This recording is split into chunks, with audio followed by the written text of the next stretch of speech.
하나님의 은혜가 여러분들 가운데 함께 하시기를 주님의 이름으로 축원합니다.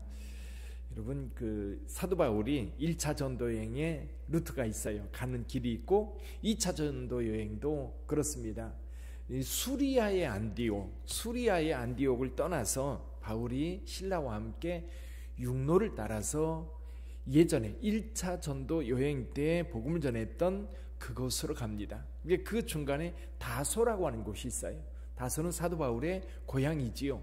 다소를 지나 더베, 루스드라, 또 안디옥, 비시디아 안디옥, 수리아의 안디옥이 있고 비시디아의 안디옥이 있습니다. 그리고 그 안디옥을 지나서 계속해서 북쪽으로 해서 동쪽으로, 지도를 보면 흑해연안을 따라서 동쪽으로, 그래서 소아시아 지역 전체에 복음을 전하려고 지금 길을 가고 있었습니다. 근데 하나님께서 길을 자꾸 막으세요. 여러분, 주의 일을 하는 사람들은요, 성령이 막으시는 게 어떤 건지 알아요.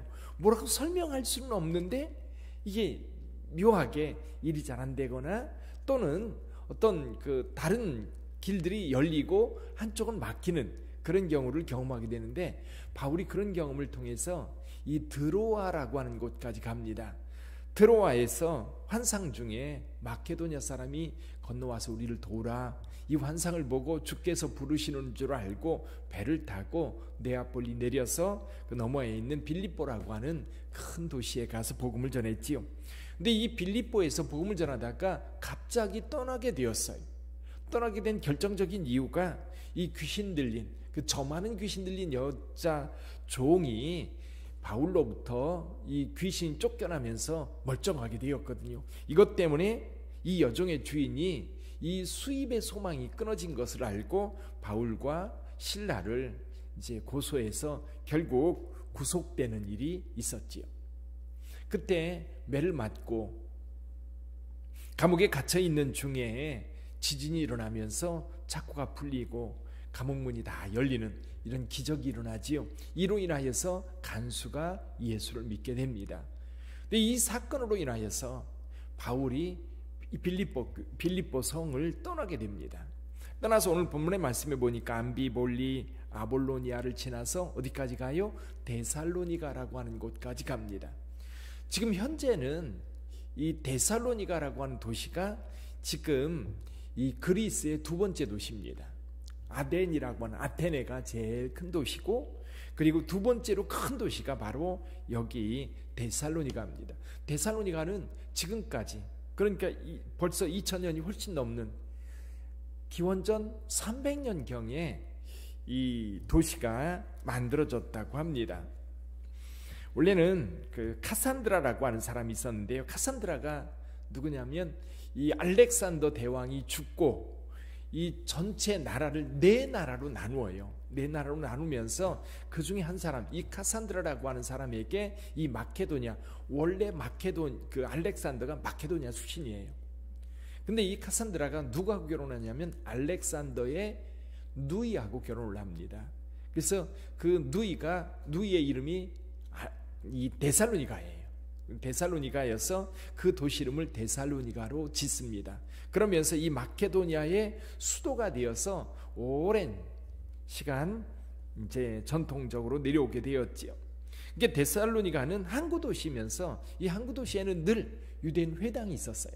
그래서 사도 바울 일행이 빌립보를 떠나서 암비볼리, 아볼로니아 지나서 데살로니가에 왔을 때에 거기 회당을 찾아서 회당에 가서 복음을 전합니다. 여기 2절에 보면요, 바울이 자기의 관례대로라는 말이 있어요. 관례대로. 이 바울은 어딜 가든지 어디를 찾아요? 회당을 찾습니다.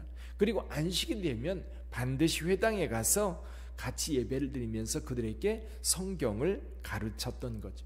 바울은 원래 바리새인으로서 율법, 성경에 능통한 자입니다.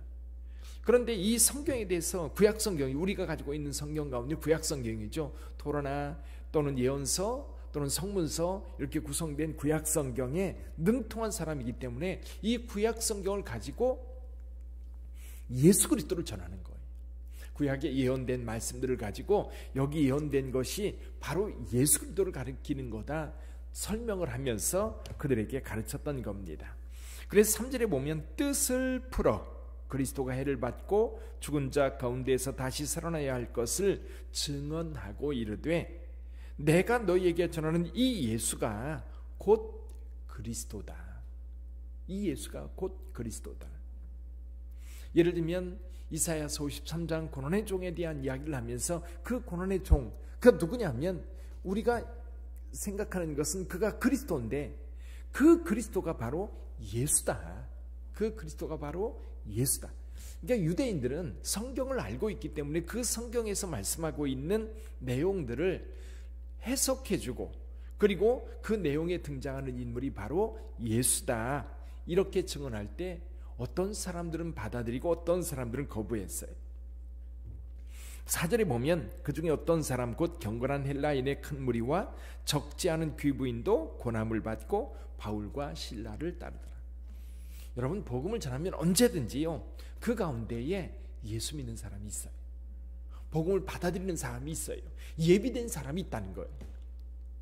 물론 그 다음에 보면 유대인들이 시기하여서 소동을 일으켜서 이 사도 바울 일행이 데살로니가에 오래 있지 못합니다. 이게 적어도 새 안식일을 3번 유대인에게 가서 복음을 전했는데 새 안식일을 지나면서 벌써 유대인들이 반감을 가지고 사도 바울 일행을 대적해서 결국 바울은 붙잡히지 않았지만 바울이 머물고 있던 야손이라고 하는 사람을 붙잡아서 읍장에게로 끌고 갔다. 여기 읍장 그러면 아마도 이 성을 관리하는 사람일 거예요. 그래서 야손과 나머지 형제들이 보석금을 받고 풀려나긴 했는데 바울이 위험한 거예요. 그래서 예수를 믿는 형제들이 바울과 실라를 밤중에 몰래 성에서 빼내서 어디로 보내요? 베레아라고 하는 곳으로 보내요. 이 베레아는 이 데살로니가에서 서남쪽으로 한 70km 정도 떨어진 곳이에요. 꽤 먼 거리죠. 그래서 거기로 보냈습니다. 근데 보내자마자 여기 그 베레아에 이르러서 거기서도 유대인 회당에 가서 복음을 전하게 됩니다. 근데 재밌는 말이 있어요. 11절 한번 읽어볼까요? 11절 같이 읽어봅니다. 베레아에 있는 사람들은 데살로니가에 있는 사람들보다 더 너그러워서 간절한 마음으로 말씀을 받고 이것이 그러한가 하여 날마다 성경을 상고하므로. 여러분 베레아에도 유대인 회당이 있었고요. 그 유대인 회당에 있는 유대인들이 바울이 전하는 말씀에 대해서 자세히 살펴보는 거예요. 연구해 보는 거예요. 여러분 이 마음이 우리에게도 있어야 되는 줄 믿습니다. 성경 말씀이 우리에게 주어졌을 때에 그냥 그런가 보다가 아니라 정말 그런가? 그게 사실인가? 정말 그렇게 성취되었는가? 그 약속이 정말 거기 있나? 궁금해야 돼요. 그리고 살펴보고 연구하다 보면 우리의 믿음이 견고해집니다. 근데 특성이 데살로니가 사람들은 굉장히 거칠다라고 하는 느낌이고요. 베레아 사람들은 여기 더 너그러워서라는 말을 쓰고 있는데 예전 성경 번역에는 신사적이어서 이렇게 번역을 했었죠. 더 신사적이어서. 그러니까 마음이 굉장히 온유하고요. 그리고 예절 바른 모습을 얘기하는 거죠. 자, 그렇게 이 마음을 가지고 그런 마음을 가지고 하나님의 말씀을 받으니까 그들은 믿음이 견고해질 수밖에 없지요. 그 중에 믿는 사람이 많고 또 헬라의 귀부인과 남자가 적지 아니하나 데살로니가에서 이 소식을 듣고 데살로니가에서 소동을 폈던 유대인들이 여기 베레아까지 쫓아온 거예요. 여기서도 소동을 펴서 결국 이 실라와 디모데는 떠나지 못하고 바울만 여기 있는 형제들이 얼른 빼내가지고 해변에 가서 거기서 배를 태워서 아덴으로 보냅니다. 아덴은 아테네예요. 지금 아테네. 거기로 보냅니다. 거기로 보내서 자기를 데려다준 이 형제들에게 바울이 실라와 디모데 빨리 내게로 오라고 그래라. 그러고 나서 그 형제들을 보내는 그런 장면까지 오늘 여기 되어 있습니다. 저는 오늘 두 가지 생각해 보고 싶어요. 한 가지는 뭐냐면 복음을 전할 때 언제나 열매가 있다는 사실이에요. 우리가 전도를 하면서 우리는 금방 낙심을 해요. 복음을 전하다 보면 몇 명 마음에 품고 기도하고 또 전도팀에서 같이 전도를 하고 그러다 보면 여러분 누구나 쉽게 예수를 믿고 돌아오면 참 신나서 할 텐데 그러지 않아요. 이게 전도를 처음 시작하는 사람들은 많이 낙심을 합니다. 근데 여러분 바울이 전도하는 곳마다 언제나 열매가 있어요. 저와 여러분들이 낙심하지 않고 복음을 전하면 구원 얻는 사람이 반드시 그 가운데 있습니다. 그런데 또 반대, 이 복음 전하는 자들에 대한 저항도 만만치 않습니다. 오늘날도 마찬가지로 오늘날도 더 강할지 모르죠. 그러나 여러분 복음 전하는 것에 대해서 반감을 가지고 저항하지 않았던 시대는 없어요. 언제나 그랬어요. 그러나 여러분 복음은 그럼에도 불구하고 여전히 전 세계에 번졌고 오늘 여기까지 왔고 지금도 전 세계로 복음이 확장되어 가고 있어요. 지금은 전 세계에서요 선교사를 가장 많이 파송하는 나라는 여전히 미국이고요. 두 번째가 우리나라예요. 그만큼 복음에 대한 열정을 가지고 있고 전 세계 영혼 구원을 위해서 헌신하고 있습니다. 성령의 역사는 여러분 우리가 막을 수 없어요. 그리고 저와 여러분들이 오늘날 우리도 이 복음의 역사에 동참해야 됩니다.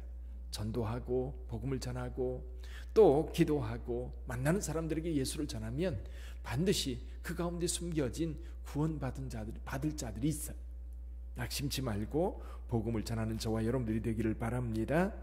또 한 가지는 하나님의 말씀에 대한 사모함이, 그 말씀이 살아있을 때 우리 영혼이 살아있어요. 그래서 그 말씀이 우리 가운데 늘 살아서 베레아 사람들처럼 간절한 마음으로 말씀을 받고 그 말씀을 늘 상고하고 연구하고 살피고 확신하는 저와 여러분들이 되기를 주님의 이름으로 축원합니다. 기도하겠습니다.